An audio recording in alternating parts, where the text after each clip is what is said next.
প্রায় 10 বছর পর জেল থেকে বের হয়ে আজ বাড়িতে পা রাখলাম। সেই 16 বছর বয়সে আপন দুলাভাইকে খুন করার অপরাধে চলে গিয়েছিলাম। বাড়ির সামনে আসতে একদম অবাক হয়ে গেছি।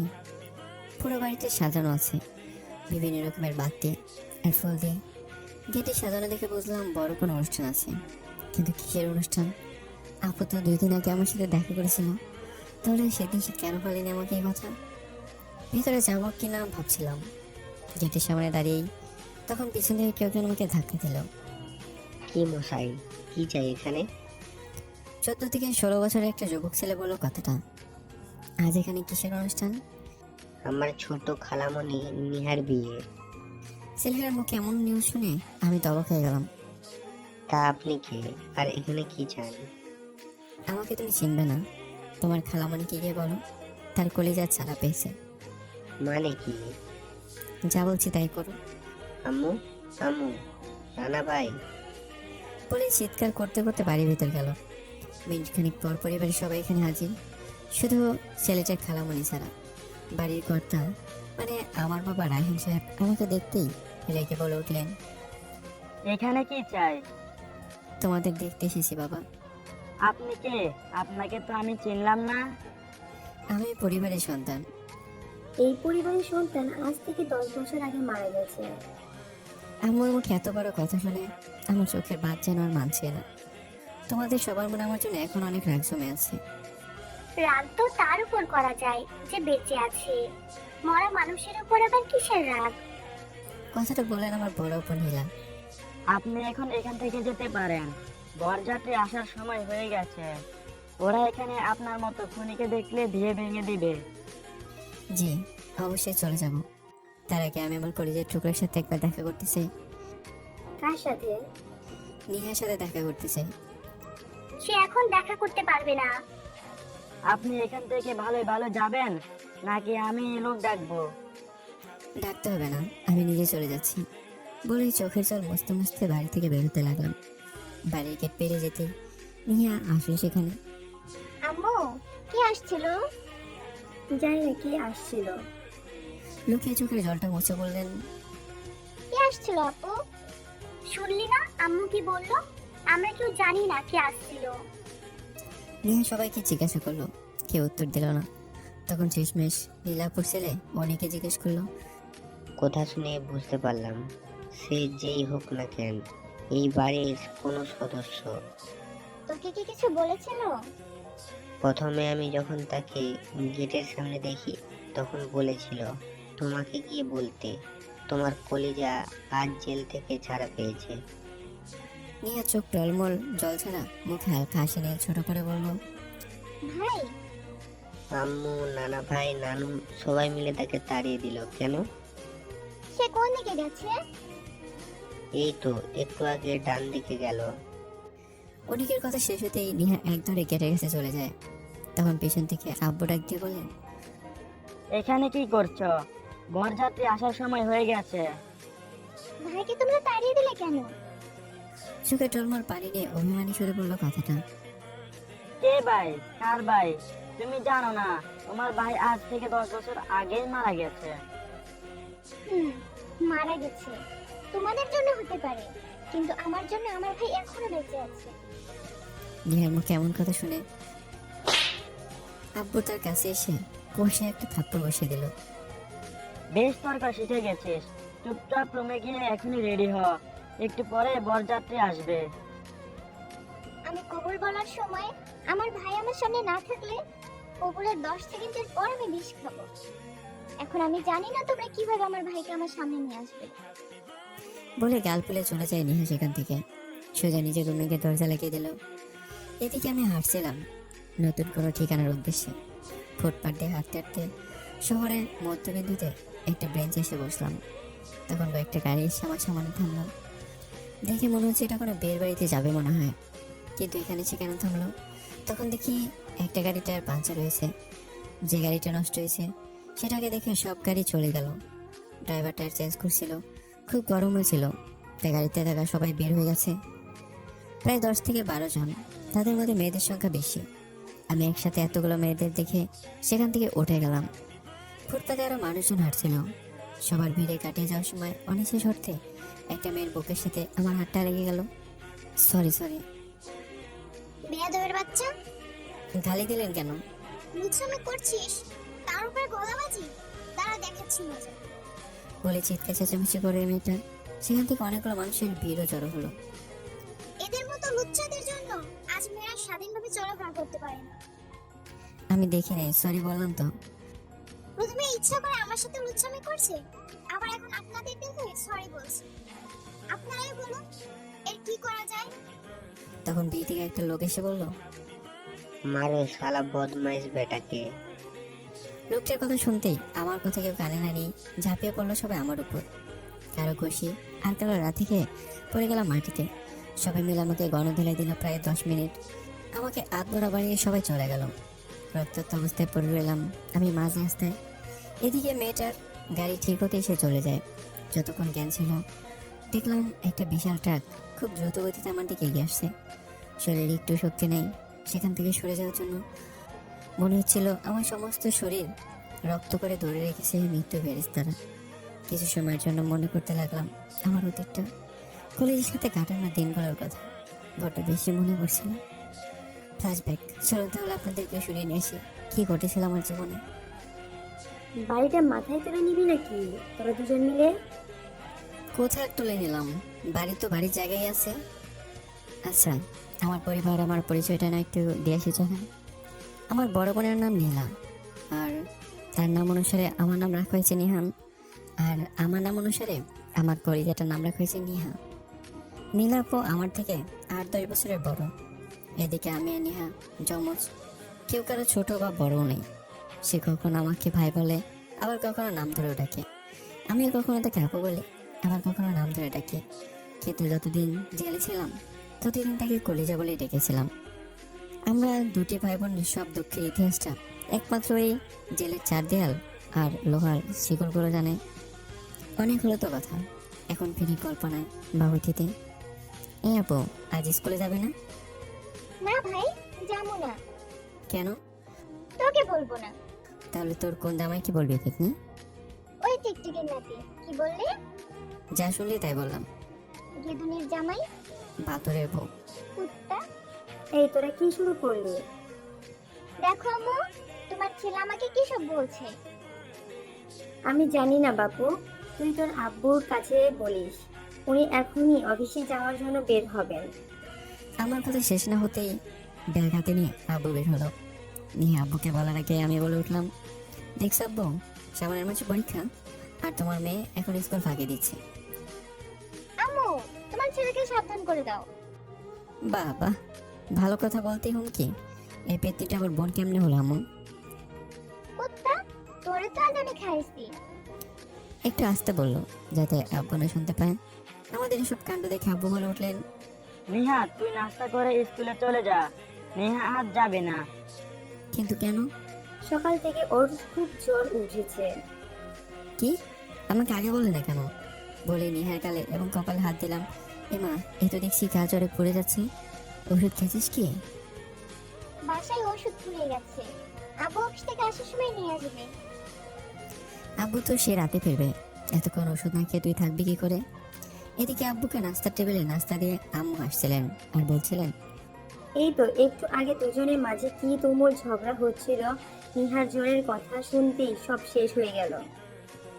তাদের ভাই বোনের ভালোবাসা দেখলে মাঝে মাঝে আমার নিজেরও হিংসা লাগে। তোমার আবার হিংসা লাগবে কেন?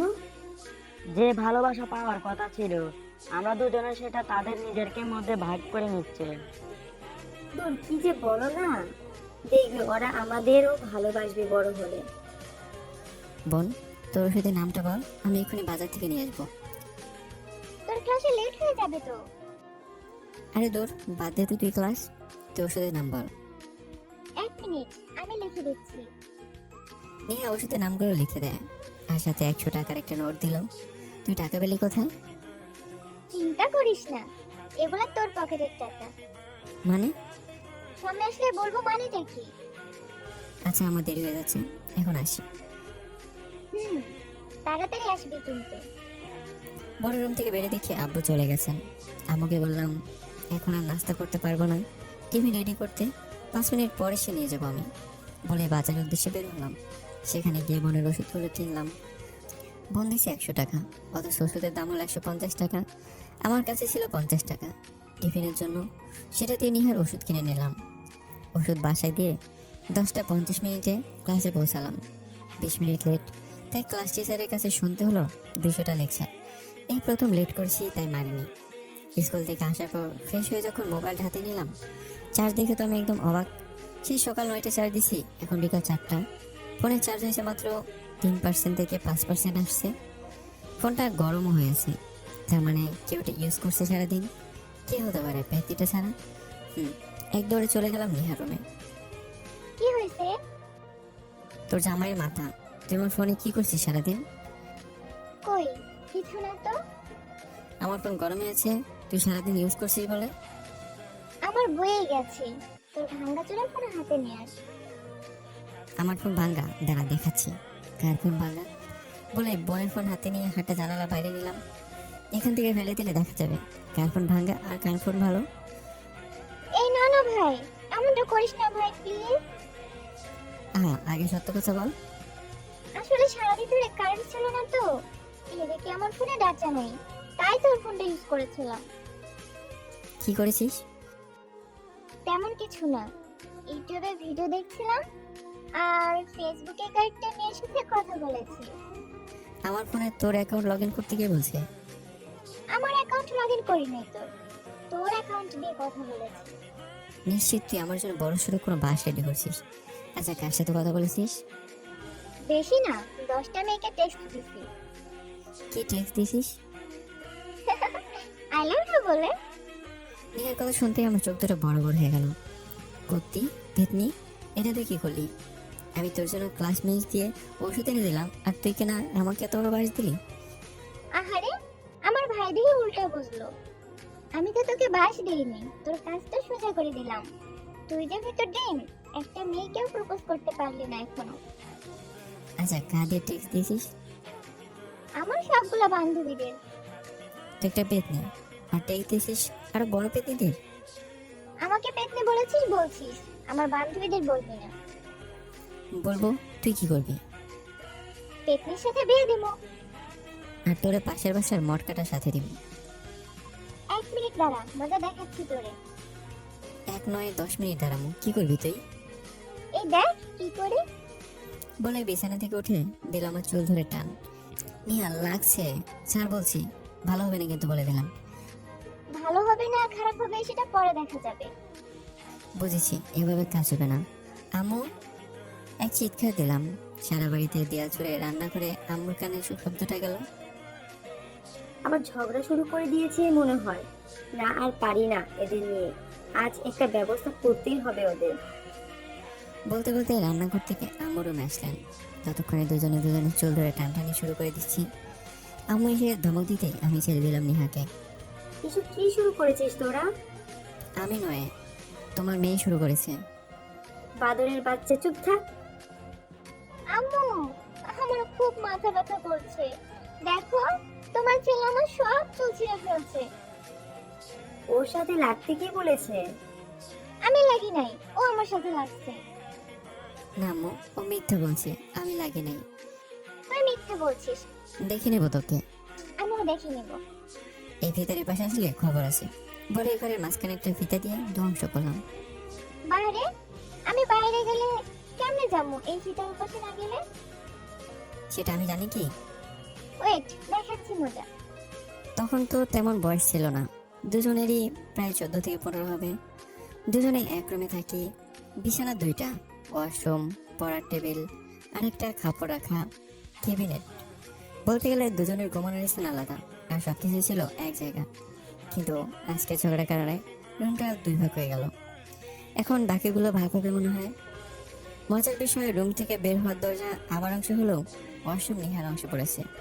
একটু পর টেবিল থেকে অনেকগুলো বই এনে নিয়ে আমার বিছানার উপর ফেলে দিয়ে বললো, নিজের বই নিজেই সামাল দেবার। ওকে, আমিও দেখাচ্ছি কিছু বলে আমার অংশ টাকা কেবিনটা খুলে নিহার সকল কাপড় বের করে তার অংশে ফ্লোরে ফেলে দিয়ে বললাম, নিজের কাপড় নিজে সামলা। কুত্তা কি করলি? আমার নতুন জামা ফ্লোরে ফেলে দিলি? তো তুই কি করছিলি শুনি? তুই যে আমার এতগুলো নতুন বই এত জন্য ফেলে দিলি, জানি না বই ছিঁড়ে গেছে নাকি। দাঁড়া, আমি আম্মুকে বলছি। যাই করিস না কেন, কিন্তু ভিতরে পারাসের খবর আছে। কিসের ফিতার? আচ্ছা, আজ থেকে তোর সাথে আমার কোনো সম্পর্ক নাই। তোর সে তুই থাকবি, আমার হচ্ছে আমি।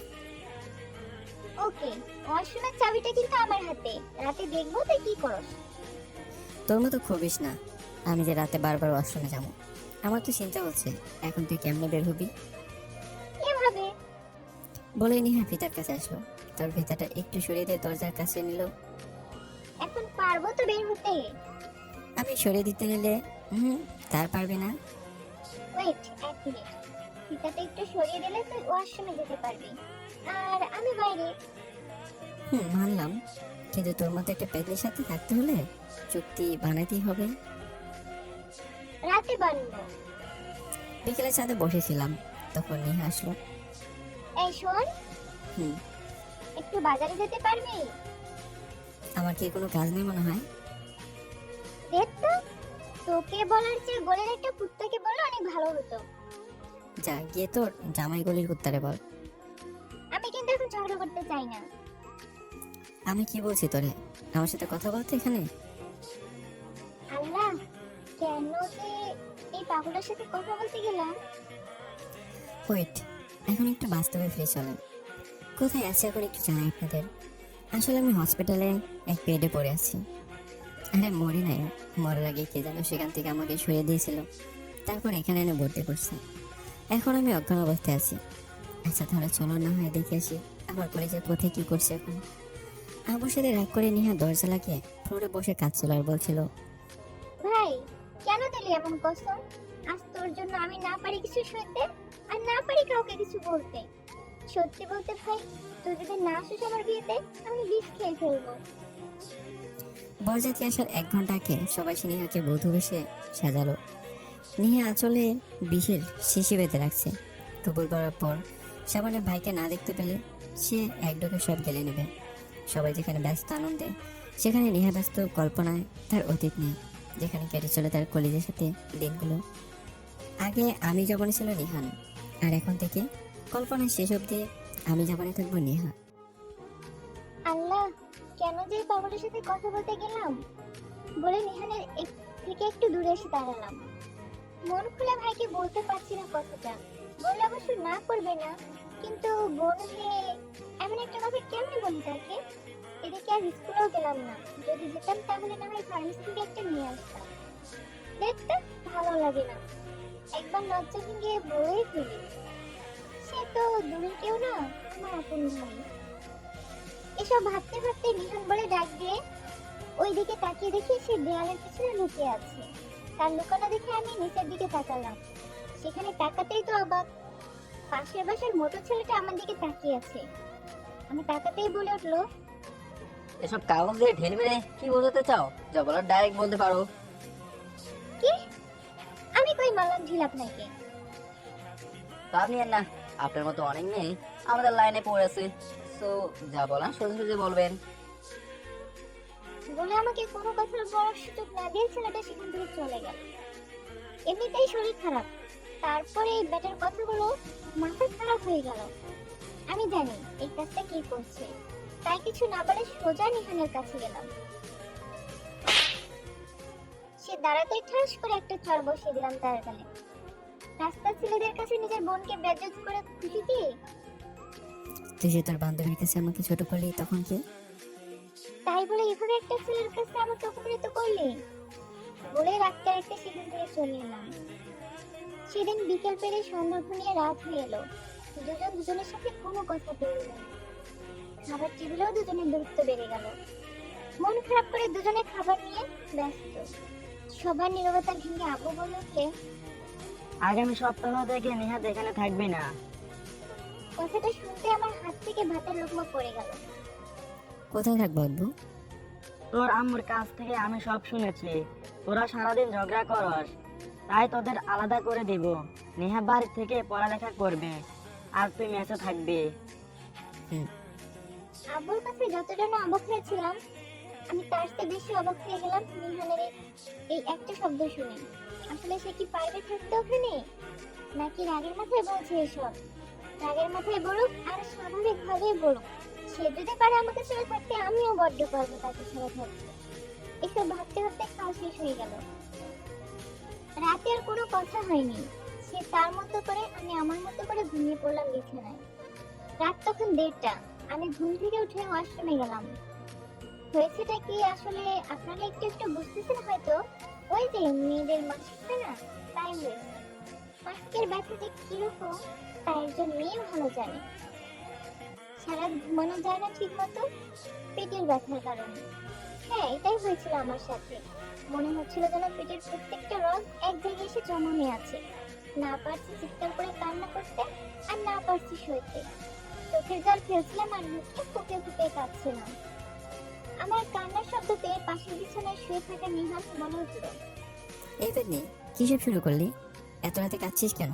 শান্তিতে একটু ঘুমোতে দিবি না মনে হয়? ভাইয়ের মুখে আমার কথা শুনে নিজের মুখটা চেপে ধরলাম, যাতে সে আর আমার কান্নার আওয়াজ শুনতে না পায়। হয়তো ভাই আমার উপর বেশি অভিমান করেছে, তাই আমার কান্নার শব্দ শুনেও আমার পাশে এসে আমাকে জিজ্ঞেস করলো না। জানতেও চাইলো না আমার কেন কান্না করছি আমি। অসহ্য ব্যথা নিয়ে কোনো রকমে রাতটা কাটালাম। পরের দিন স্কুলে যেতে আমার সব বান্ধবী আমার কাছে বিচার দিতে লাগলো। এই, তোর ভাইয়া তো বেয়াদব কেন? আমি কি জানোস কি বলেছে মেসেঞ্জারে? আমাকে তো ডাইরেক্ট প্রপোজ করে ফেলছে। একের পর এক প্রশ্ন পড়ে যাচ্ছে। ভাই আর আমি যেহেতু একই ক্লাসে পড়ি, তাই সময় লাগলো না খবরটা ভাইয়ের কাছে দিতে। ক্লাসে সবাই জেনে গেছে যে আমার ভাই একসাথে 10টা মেয়েকে প্রপোজ করেছে। কাল থেকে আমার সাথে কথা বলছিস না, তার সাজা পাবি এখন। মনে মনে বললাম, কি কিছু বলবি? জানি না, তোরা এক কাজ কর, আমার বাসায় গিয়ে বিয়ে করতে। এর আগে একবার জিজ্ঞেস করে নি তোর ভাইকে সে কেন এমন করলো। আরে লাগবে না জিজ্ঞেস করা, তোরা বরং আব্বুকে বলবি। আমি বললে আব্বু কখনো বিশ্বাস করবে না। না, আমি তাকে একবার জিজ্ঞেস করবই বলে নিহানকে ডাক দিল। হুম, কালকে ওটা কে ছিল? কোনটা? মেসেঞ্জারে। ও সরি, জানি না কাল আমার কি হয়েছিল, সবাইকে হঠাৎ এরকম একটা টেক্সট দিয়ে দিলাম। আমি বিশ্বাস করি না কালকে টেক্সট তুই করেছিস। কেন? সে অনেক কথা তুই বুঝবি না। সবার কাছে ক্ষমা চাচ্ছি। ঠিক জানি না, আজ ছুটির পর কি বিচার দেব। আমরা তো সিদ্ধান্ত নিয়েছি তোমার বাসায় বিচার দেব বলে। নিহা কিছু বলে নাই কি? ঠিক হবে কি? এটা তো তারই প্ল্যান। আচ্ছা, সমস্যা নেই, বিচার দিতে চাইলে দিতে পারো। আর হ্যাঁ মিস নেহা, আপনি আজ থেকে বলে যাবেন যে এখানে আপনার একটা ভাই আছে। নিহানের মুখে এমন একটা কথা শুনে মন খারাপ হয়ে গেল। দুষ্টুমির সালে আবার ভাই আমার উপর রেগে গেল। কিছু বলার আগেই ক্লাসে স্যার এসে হাজির হলেন।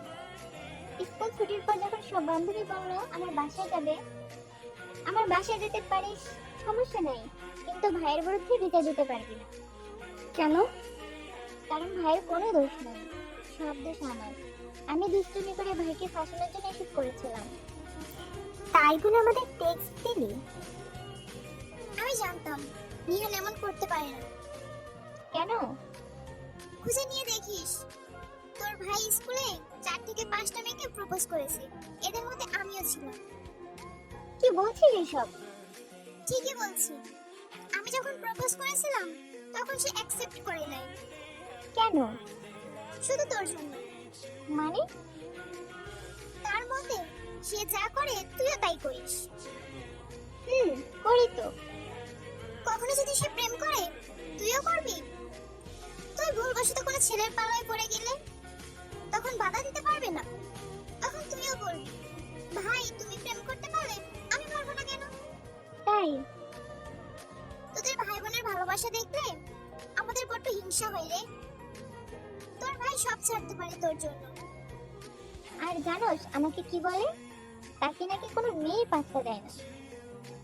মেয়েরা যাতে পাত্তা না দেয় তাকে, সেই জন্য প্রত্যেকদিন সাধারণ ভাবেই আসে, একটু স্টাইল করলে সারা স্কুলের মেয়েরা ফিদা হয়ে যায়। এসব কথা বলতে বলতে আমি স্কুলের গেটের কাছে গেলাম, কিন্তু গেট পের হয়ে দেখি আজ ভাইটা আমার ওখানে দাঁড়িয়ে নেই, চলে গেছে আমাকে রেখে। তোর ভাই কই গেল? অভিমান করেছে আমার উপর। আচ্ছা একা যেতে হবে তাহলে? আচ্ছা তোরা তাহলে যা, আমি দেখি রিক্সা পাই না।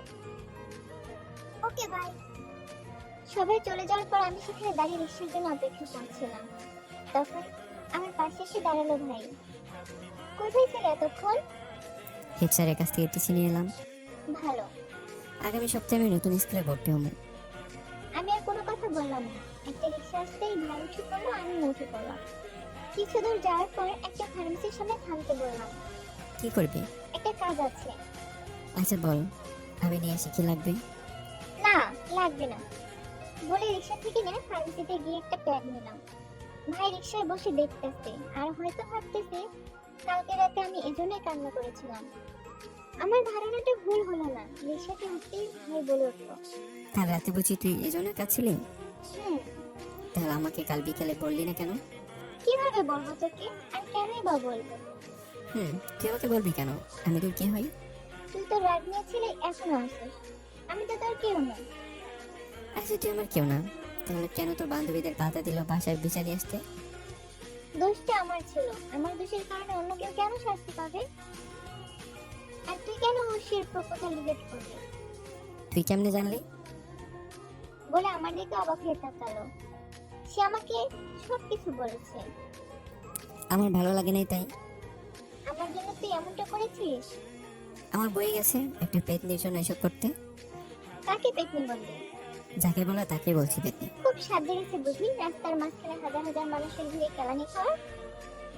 কেলানি শুধু তুই নয়, আমিও দিতে পারি। কিছুটা মিটমাট হয়ে গেল এখানে, কিন্তু বাসায় যাওয়ার পর সেই একই অবস্থা।